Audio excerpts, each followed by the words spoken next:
Hello, ladies and gentlemen. Welcome to the 2-for-1 podcast. I am Liam Murphy alongside Jimmy Paganis, and it is June 14th today. And wow, this season flew by. I mean, we're in the finals. Game 6 coming up in 2 days. There's a possibility that there's one game left in the season. Hopefully not, because we're both rooting for Game 7. I mean, we got no dogs in this fight, so That's all we root for here. I mean, it's crazy. Season's flowing by.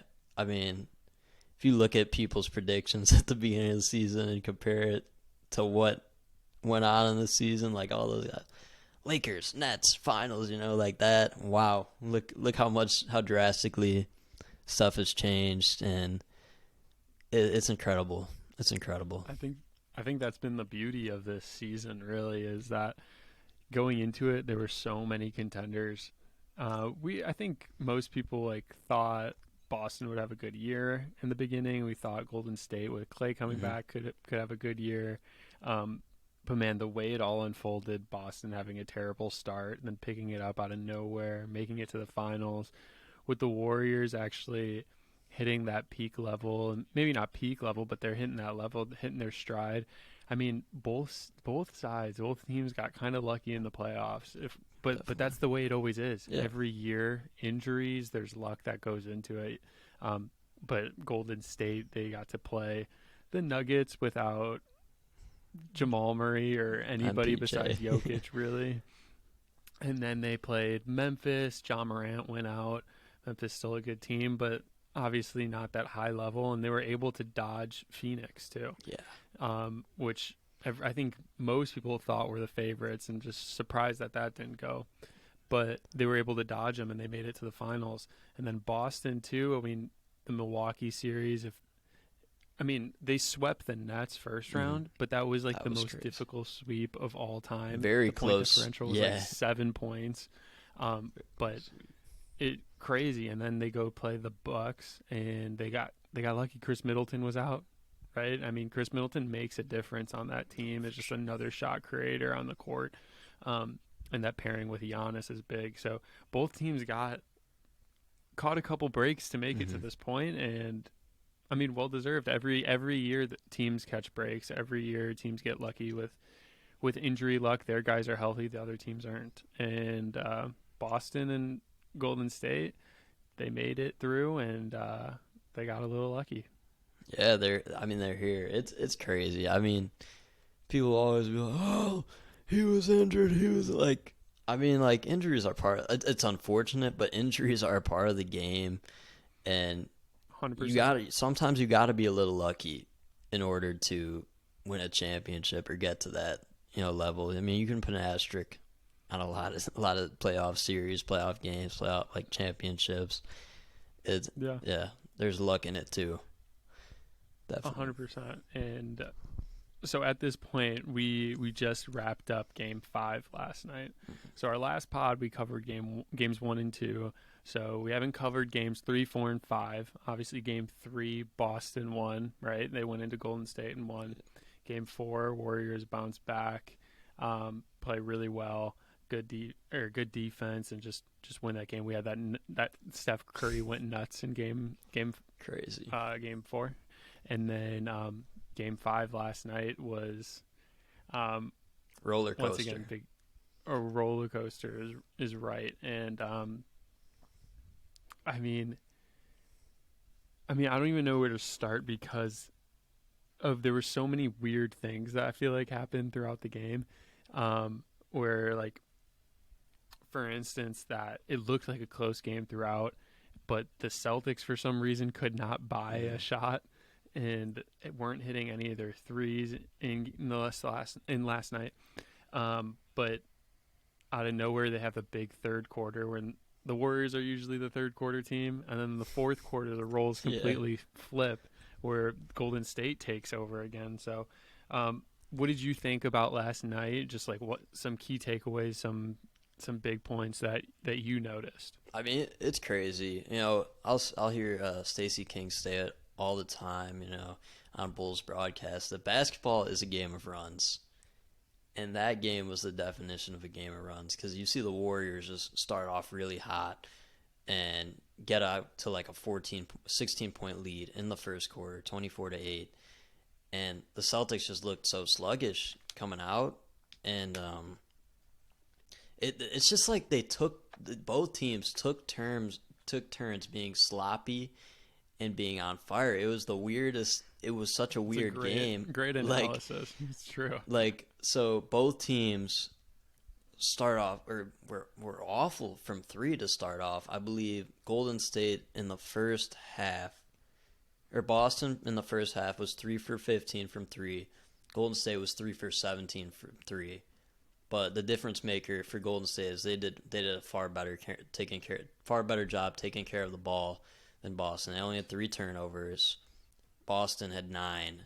And when they turn over the ball and are careless with the ball, things are disastrous for them. I believe the magic number is 16 turnovers for Boston. There's like a huge record difference when Boston gets these like 16 turnovers in a game. And I think what they have last night. Last night Boston had was it 18? They had 12. They actually did a good job taking care of the ball in the second half. Weirdly enough, and it didn't seem like that. And Golden State at 16. That sounds so wrong. That sounds wrong. Did I read? Unless I can't read, but that's crazy. But those 9 first half turnovers. Oh my gosh, I'm looking at the wrong game. Looking at the wrong game. Excuse me. Yeah, I was thought like, they had I was 18. Okay, I was looking at last Wednesday's game pulled up. Excuse me. Excuse me. So I was like, I was about to get into my point, and I'm like, there's no way. Yeah, so Monday. Yeah, I think 18's right. And yeah, they got past that magic number. It wasn't a 12 turnover game. Definitely not a 12 turnover game. And that was crucial. I think when their stars are not decisive with the ball, things are disastrous. When Tatum plays confident and is confident in his decisions, things are flowing. Things are going well for them. But when he's not, things can be that young player, that youth in him shows, and the whole team struggles as a whole from it. And yeah, no, you're totally right. And last night was just for Boston. They came out slow. You saw it. It was kind of like, oh my gosh, what? That is not the team we've been seeing compete. But yeah, they were just slow. And I think Jaylen Brown took 8 shots before Jason Tatum took 1. And that's not anything bad about Jaylen Brown. I don't mind that. The fact is that Jason Tatum didn't shoot for that many times, right? And other people got the ball in between that, of course. But Jason Tatum, we've talked about it. He's impressed us so much with his playmaking and his ability to find the open man and read the defense, right? Mm-hmm. But I think the Celtics need him to. Jason Tatum played a great all-around game, but they needed him to shoot 20 shots, 25 shots, 30 shots. They needed him to shoot more. But that's just his position. He's in that role of the superstar, and he's got to shoot. He's got to make shots. He wasn't necessarily bad at shooting. I think he was at that 50% mark. He was around there. And his threes were actually good, right? I think he was 5 for 9 from the 3-point line. But there's this crazy stat that this series, Jason Tatum is shooting 30.6% from the mid-range. From 2. Yeah, just any shot inside the 3-point line. And it's weird because I've noticed it. It's not like he's missing just mid-range shots. He's missing layups. Like he's at the rim, arm fully extended, ball just like rolling out of the rim. And it feels like at times he's not finishing through contact, instead of maybe kind of looking to get calls. Obviously he's big enough, long enough to rise above everybody, but that strength and kind of just like I'm attacking the rim to finish instead of I'm attacking the rim. He's more in that mindset of I'm attacking the rim to get fouled and get to the line. and then he didn't shoot very well from the line No, either. yeah. But it was a weird game. If you're the Celtics, you got to look at it as a big disappointment. Honestly, Steph Curry was off, right? Yeah. You have a game where Steph Curry's not playing his best. He didn't make one 3-pointer. So you have that game, right? And you have an opportunity to go up 3-2 and go back home for game 6, and you blow it. You're sloppy at times, you're lackadaisical, and you're making at times silly mistakes, and then they cost them, and it cost them a game that they very well could have won with the way that the Warriors were playing. Yeah.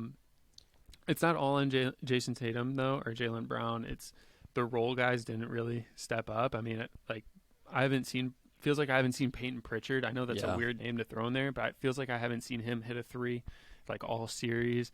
Derek White was 0 from the 3-point line. Like Al Horford didn't feel like he did anything like he didn't like nothing was like okay. Yeah. Nothing was wow. Marcus Smart's playing well, but he's Marcus Smart. I mean, it's what you love and hate about him. It's just that roller coaster of Marcus Smart, right? But yeah, at times the Grant Williams really his 3-point shot, I feel like in the last game wasn't where it usually is, and it's hard because they were at times getting good looks and just couldn't hit, and it stinks because if you're a Boston fan or on Boston, you should have been able to take advantage of that opportunity, and they just didn't. Yeah, and I mean, it really seemed like the tide was starting to shift for Boston too. I mean, they start the third quarter down 12, and then they go on a 10-0 run to start the quarter, and then eventually take the lead at like 58-55. They had hit 8 straight threes. Shots were falling, things were flowing well. They're playing good defense, making Steph struggle as he was the entire game. And I felt like, all right, Boston's gonna do what they've been doing all playoffs, never quitting. I even wrote down in my notes in like all caps, like, this team never quits, like they don't give up.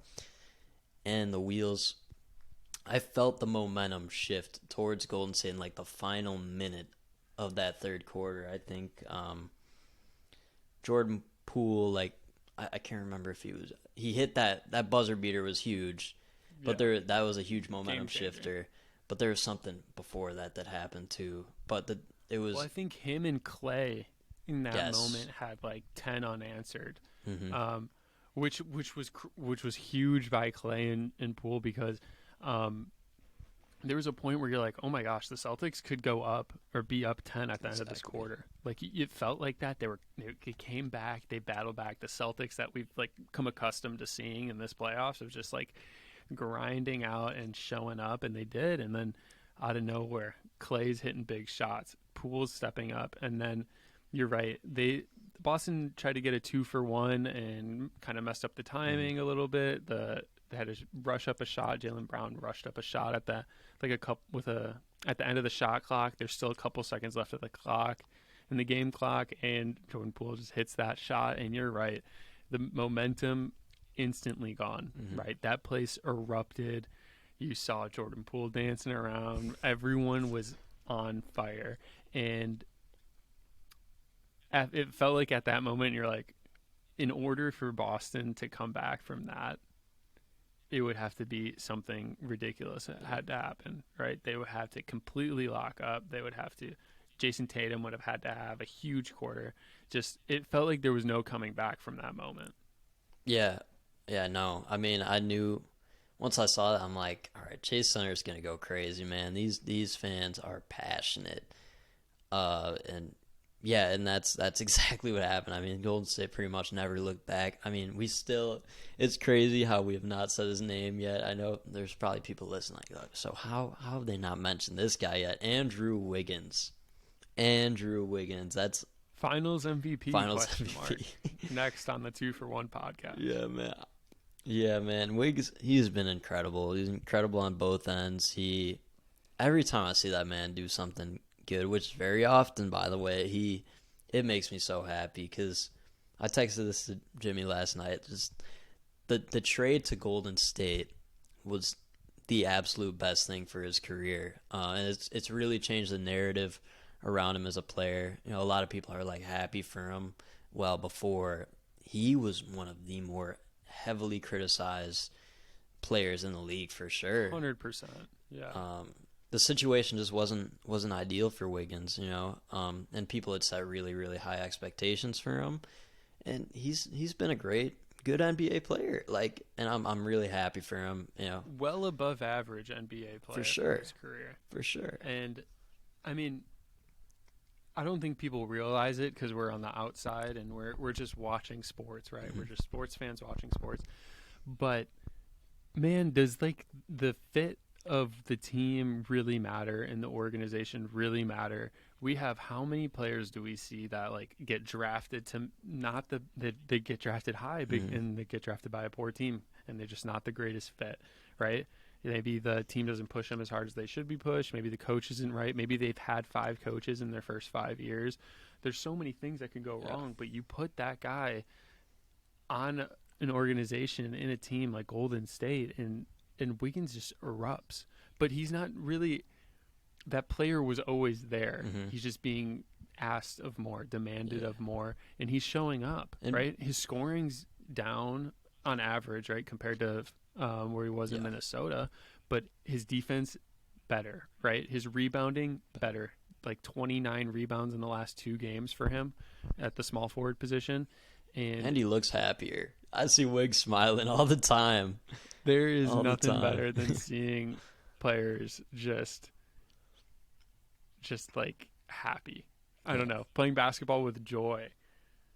But yeah, I mean, you're right. You can continue on Wiggins. I just had to interject and like fit matters. It certainly matters. I mean, you throw a 19-year-old Andrew Wiggins who's 19, expected to be the top dog there, and it's tough, and then Cat comes along too, but Minnesota just wasn't an ideal place for him, and I'm just happy that he's in a place that suits him. He's comfortable. There's way less pressure on him than there once was, and he's been incredible. And yeah. And we haven't also talked about Steph, which is weird. That we is crazy too. We didn't talk about Wiggins or Steph, but we have to go back to Game 4 and really talk about Steph in Game 4 because if we don't, it would be a disservice. But I think that was the best Steph Curry game I've ever seen in my entire life. I mean, he had 40 something, 43 maybe 43, and he had like 12 rebounds or something like that. I don't even remember, but I mean, he carried them, right? Their role players in Game 4 did not show up, and they stepped up big time in Game 5, but they did not show up in Game 4. Felt like Draymond Green was playing for the other team, and it was all Steph, and he hit shot after shot in big momentum swinging moments. And in that fourth quarter, he was able to just elevate his game to that level and just show that he is one of the best to ever do it. And really, like, it's so impressive seeing him be able to also attack the rim the way he does. He's crafty, and he's crafty, he's smart, he's a great shooter, obviously, but he's gotten so much stronger. And he's able to attack the rim and stay on balance and finish through contact, getting and ones, getting whatever. But man, that performance in Game 4 was just unbelievable. Yeah, it was special. I mean, I'm mad because I saw the first half, but like I had my audio all the way down because I was chilling in a Mexican restaurant with my family, just enjoying some tacos. But man, Steph, I mean, it was special. It was certainly special. I got to watch it in the second half, and the man was he was hitting Steph Curry shots, man. It was the one specifically I remember. I think it was over Al Horford where Steph just like extended. I'm like, this man's insane. Okay. He is so special to watch. He is a gift to watch, and we are lucky. We're lucky to be able to enjoy his performances live. It's unreal. I don't know. I texted you. I think they made adjustments in this last game, but we've praised Al Horford before and talked about all the good he does. However, there are times where that Rudy Gobert sag off a pick and roll defense, drop coverage comes in, and it's a problem. Yeah. And it's a problem because Robert Williams is playing the same defense. He's just so much quicker and able to close out, show a high hand, and affect the shot, where Al Horford's not that quick. And it's just... Oh, no, I texted you, like, Al Horford has to come out. He does so many good things, has to come out, because they're just over and over attacking him in the pick and roll, getting that subtle drop, and just a pull-up right there, easy pull-up. For Steph, Jordan Poole, Clay, even, they're working him, and there was some adjustments made in Game 5. Obviously, Steph went 0 for 9 or whatever he did from the three-point line, so not as noticeable. But it is there, and it's something in this Game 6 coming up. Obviously, the Warriors are going to come out swinging. Just end it right there. End it as soon as possible. And I feel like they just can't let them get going. They can't let Steph get going. I mean, it's scary because you already got the bad Steph game out of the way. It's impressive that they won with Steph having such a bad game. Like, just imagine telling somebody Steph shoots 0 for 9 from 3. What do you predict? That's why it's got to be so demoralizing for Boston to know that Steph had that game and they lost it. Yeah. I mean, it's got to be just... The opportunity was so there, too. The opportunity was so there. Like, if you're a Boston fan, you just got to be so upset because you come out the gate slow. That hurts you. Things seem to get going, and you're probably on cloud 9 when they take the lead and think, okay, we took this lead. Why can't we just keep going? And things just shift Golden State's way. It's tough. I know if my Bulls lost a game like that, I would be thinking about it. I wouldn't sleep. Well, you mentioned that we don't have a dog in this fight, and I think it's a blessing because we are just able to sit back and watch such a high level of basketball be played, and such great talents, and obviously Steph Curry. We're getting to see Clay come back, right, and step into that role again. We're getting to see Poole have his moments. Jason Tatum becoming a superstar. We're able to witness Jaylen Brown taking over games. Robert Williams on the defensive end impacting everything. I mean, we're just able to watch and appreciate it. Like we said over, I feel like every series so far. Don't care who wins. Give me Game 7. Exactly. Right? That's all I want. I want a Game 7. You know, the Chase Center is going to be nuts. I need it. Either way, don't care who wins. Just give me a Game 7 that's close. I want one down to the wire. Give Steph his opportunity. Yes, give Steph his opportunity. Give Jason Tatum his opportunity. Give them that stage. That's all I can ask. Yeah, I mean, we got those second round ones. Just come on, man. Like, I'm still just bummed those second round ones went the way they did. I mean, that was both pretty much like blowouts, especially the Suns and Mavs. Oh my goodness! But yeah, I'm rooting for Game 7s, and yeah, when you watch basketball without a dog in the fight, it is so much more enjoyable. I think just like you can just appreciate what's going on. 'Cause I remember I texted you. I'm like, I publicly posted my bracket. And now that I'm seeing like things not unfold the way I want, it's like bigger than bad. But yeah, you just gotta enjoy the game and appreciate its greatness. I mean, I'm not, I'll never not root for a player's success. I think you'd have to do something personal to me. A player would have to do something super personal to me, like be Rudy Gobert. Yeah, that was the only thing that came to my head for you, like.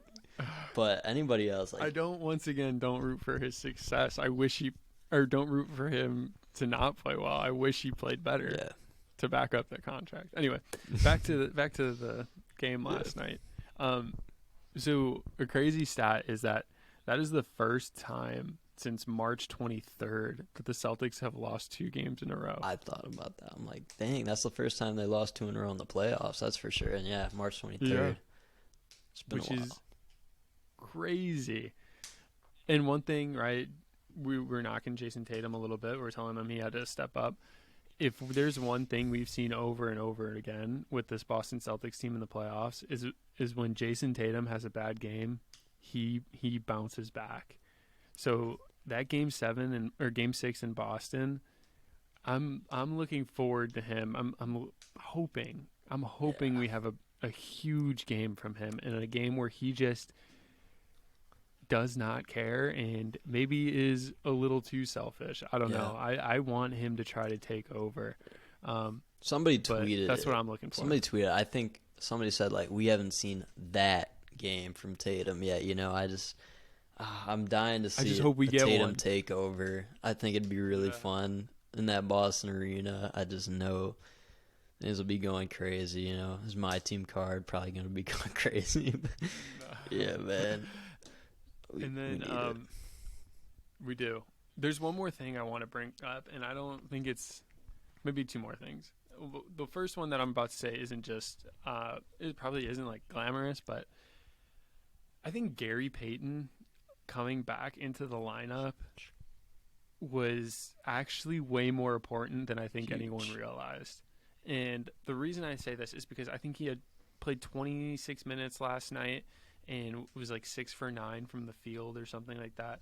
But it's not that. It's the fact that when he's on the court, there are not 2 to 3 guards now who can't play defense, right? So Gary Payton is now getting able to play with Poole and Steph, right? So there's not there's not another liability, right? He's able to make up for that. So now he can play with Steph and kind of, instead of where it might have been Steph and Poole playing at the same time, maybe Gary Payton gets a couple of those minutes and they're not such a liability defensively. But I think he is a definitely underrated factor of this team. Yeah. It's something I really didn't think was going to – I didn't personally think it was going to make such a difference. But as soon as he started playing and getting minutes, there was a difference because when he's on the court, they're better defensively. They're not – like, you can't attack everybody, right? You can't attack every guard now because Gary Payton's in, right? You can't switch every guard-to-guard screen and get a mismatch. So I thought that was interesting. And something definitely worth talking about is his presence and his impact. For sure. I didn't even realize he made that much of an impact actually offense. I didn't know he had 15 points. Any points from GP2 is a bonus, but you look to him specifically for like defense and high energy plays. I always love watching him out there. I kind of figured he'd have a pretty good impact because he's just such a high energy guy and such a tenacious defender.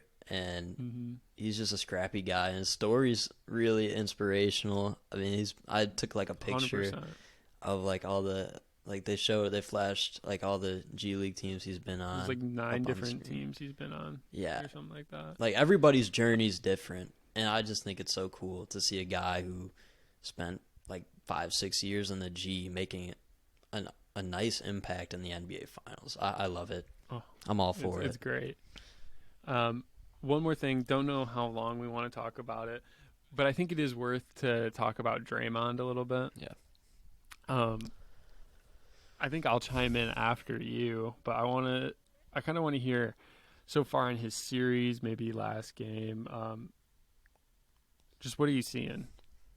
Well, last game was better for him, but For sure. throughout the series, he just hasn't been. I don't think he's been the same Draymond we like to see. As you mentioned, he looked like he was playing for the other team, a couple times in the series.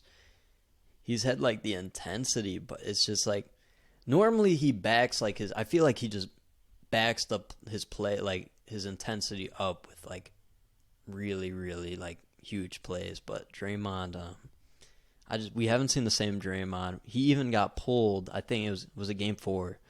Draymond didn't play too much of the fourth, I think, and they got put back in with like 3 minutes left, but he was taken out most of the fourth quarter. And just like I don't know, he's been less of a factor than I'd like to see. Playing kind of somewhat dirty. That might be a gentle way to put it. I don't know, like just like being a little rough. I don't know. No, it's something he's always had his antics, right? Yeah. And now he doesn't have the. I don't know. We're not being distracted by his good basketball play. Exactly. That's what I'm. That's exactly. Now all we're seeing is antics and missing shots. You perfectly said that. Like, did you see in the fourth?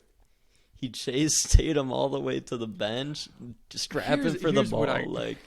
I said it last podcast, right? You have certain guys that have the longest leash ever, right?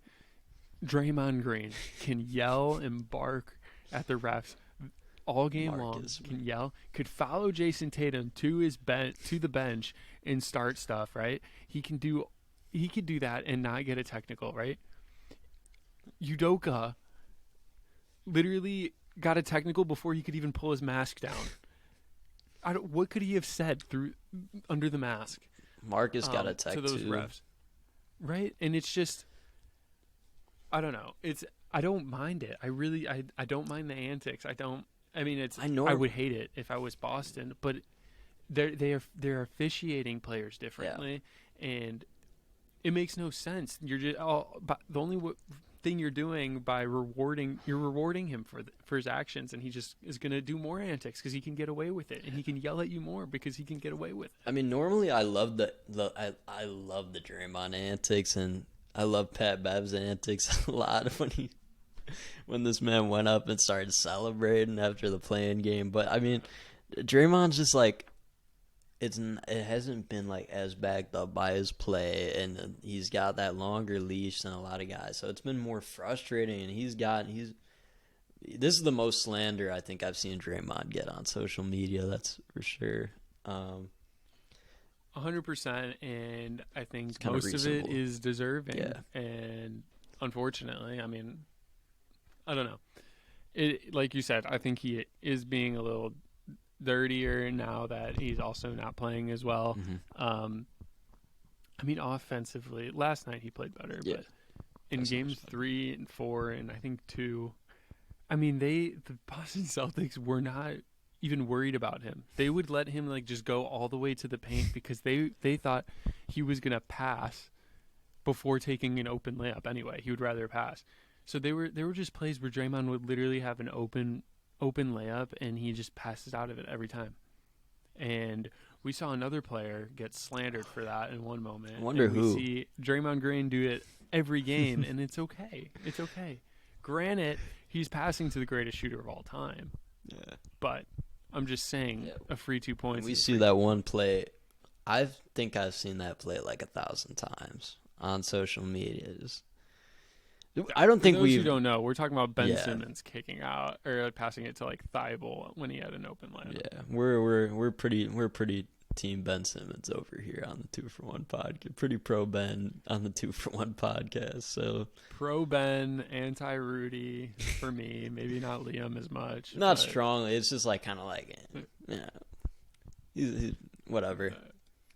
No. Okay. So what do you think's gonna happen? Game 6. Is there going to be a Game 7? What do you think? Don't put me in this position, Jimmy. You know I'm going to put them in there's going to be some cop-out answer from me. Incoming, both teams will win, and it's going to It'll be a tie game. The series will end 4-4. First draw in NBA history. And both teams are going to be happy, and the fans are going to be happy. It's going to be great. It'll be a co-finals MVP. Yeah, I mean... All right, Liam, give a straight-up answer. Lock in. I put Celtics in 7 at the beginning of the season, excuse me. So, Tatum he's going to go crazy. Tatum will have 35 points, 6 rebounds, 5 dimes. Final score will be 108-97. The Celtics will win. Wow. I'm being specific now. This is a whole different man you're talking to. I like it. But yeah, I like it. Steph nice. will have a solid game. He'll have like 27. 5 made threes. Okay. it'll just be like a pretty average game from Golden State. But Boston's going to win. Tatum going to have that. He's going to have the game that we've been waiting on. Okay. I like it. Head back to the Bay. Nice. Game 7. All right, so here's what I think. I'm going Boston in 7 because for the same reason. I picked them. I'm going to ride with them.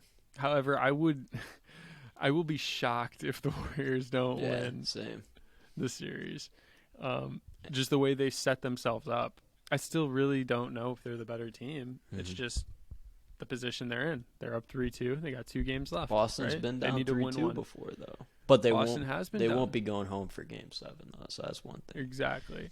And we talked about Chase Center and how crazy it is, and that's a real home court advantage. But so I'm gonna stick with my prediction. Boston winning it obviously in Game 7, and then. But I mean that's all I really got on that. Last game and the last couple games. Yeah. How about you? Is that it? Is that all you got? That's it. I mean, I secretly almost want Golden State to win. I mean, I don't care for my prediction. I kind of want Steph to win a Finals MVP. Or it's just. I feel that. I just kind of want it. Like it just makes me happy seeing Steph. It's really good to see. There's 2 things. There's one in Game 4. Steph in the first quarter hit a 3, and he fist pumped and he yelled and he kept yelling. Right. And he kept yelling like the whole time out. He was just pumping himself up, and that is a Steph Curry I don't think I've ever seen before. And that is a scary sight, and he wants this bad. He understands what's at stake here for him. Obviously, if win or lose, I think I don't think his legacy can be is anything that you can knock. But man, did he want it. And then last night, late third quarter, Klay Thompson hit a 3, and then you just see him prancing around the court, doing his little hop, his little skip around the court, and I was like, that game's over on that one. Yeah. But and Klay took a dip in the. I can't say it. Klay took a dip in the ocean before the game. I can't say it enough. We're lucky. I feel it's so fun watching this series. I'm happy. Go ahead. What were you saying? I'm sorry. You see, fake Klay got banned from the arena. Yeah, that's nuts. That's nuts. He snuck past so much. That's in the NBA Finals. He snuck past that much security. Got on the court. They should have gave him courtside seats for that. They should have given him a 10-day contract for that. That's impressive stuff. That is nuts that he did that. Just imagine if he can do that. Maybe he can steal plays from other teams or something. It's impressive stuff. That's funny. What else do we got? What else do we got to talk about here? We don't finals related. Or we want to shift away because we've kind of hit. I think we've hit the finals. Yeah. If there's anything else going on that you want to touch on, I like the Kenny Atkinson hiring for Charlotte. I think it'll be a good hiring. I do too. I thought we talked about it. It was either Kenny Atkinson or Mike D'Antoni. Yeah. And we talked about how fun it could have been to see Mike D'Antoni with LaMelo. Gosh, the pace of that team would have been. The speed, just the up and down. Yeah. Yeah, definitely a player that Mike D'Antoni just like dreams about. Like, right. Oh my gosh, I need him on my team. I need to coach him. Fits perfect. But no, Kenny Atkinson, great coach. I mean, he had that run with the Nets, and obviously when everyone else came over, when Kyrie and Katie came over, they got a new coach. Yeah. But I never understood why he never got a coaching job right away. Maybe it was him kind of waiting. He was for in the right running. Spot. He was in the running for the Bulls coaching job. I was rooting for him. I wanted him.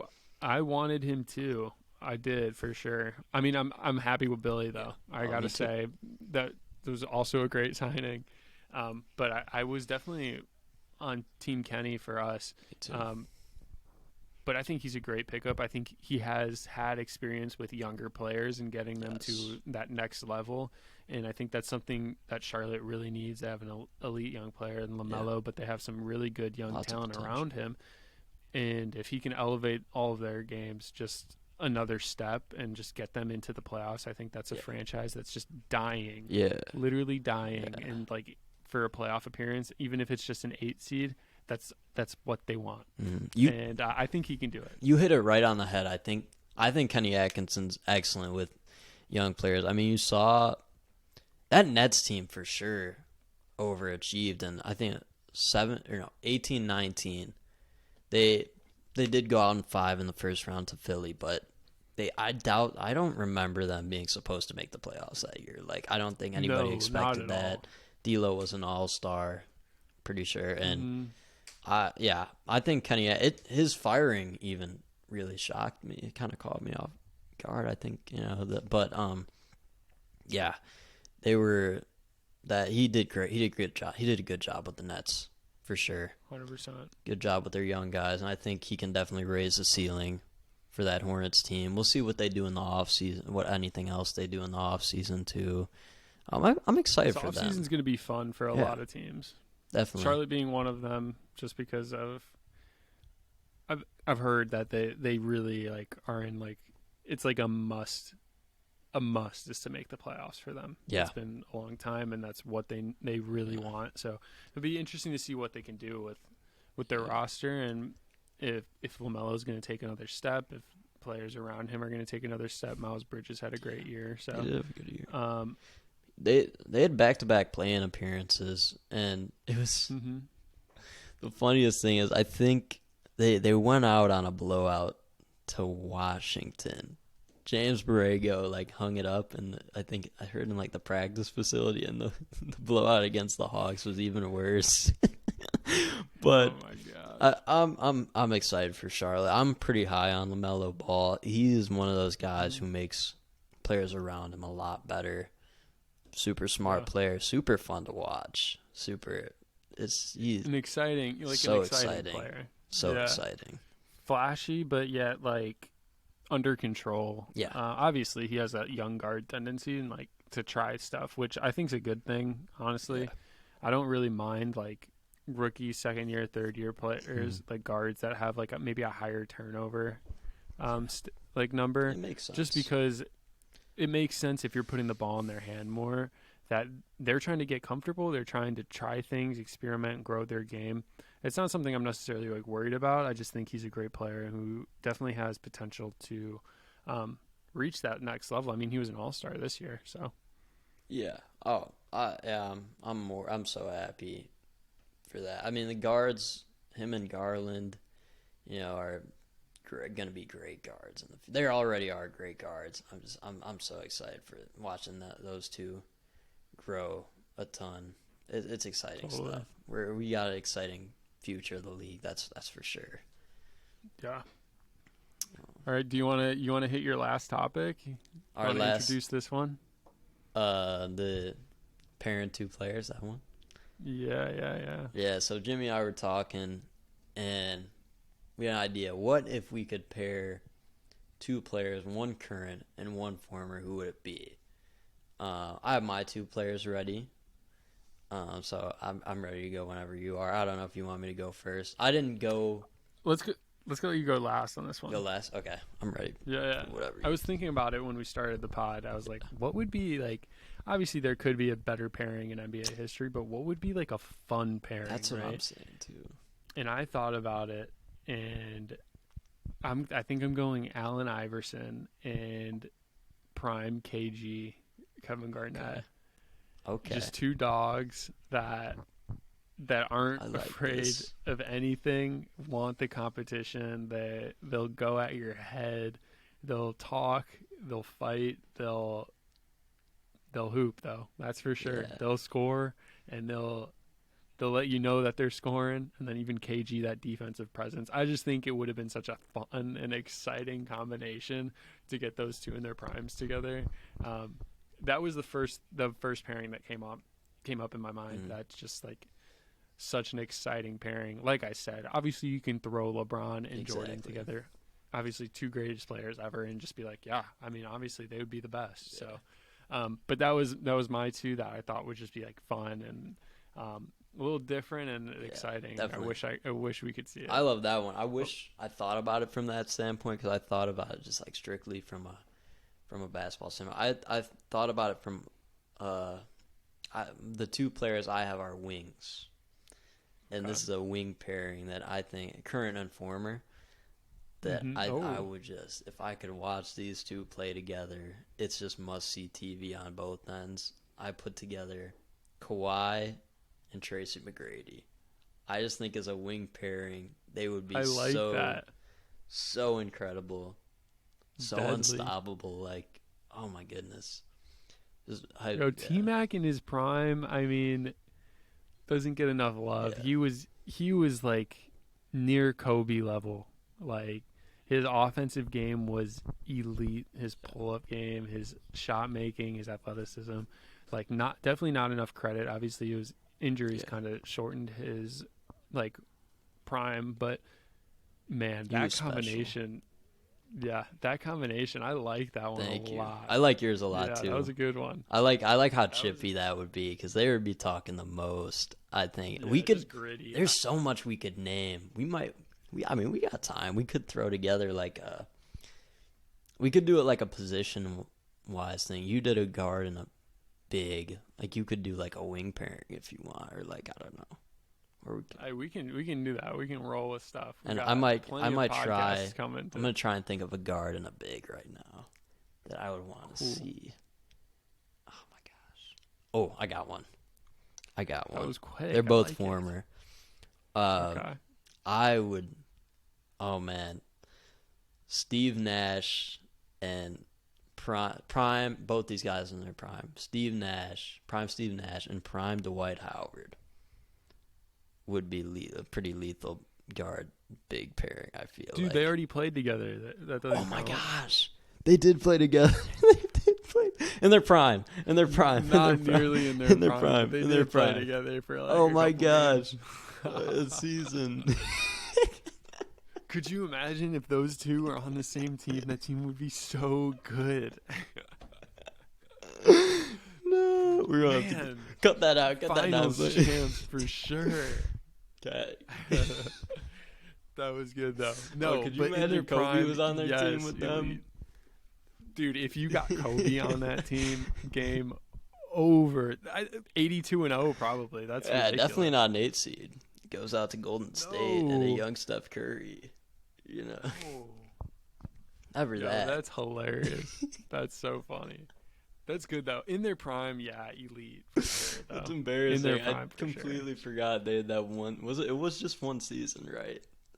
Yeah. And Steve Nash barely played. Dwight got injured, and that's the year Kobe tore his Achilles, I think. It was. That's still so bad. I'm disappointed.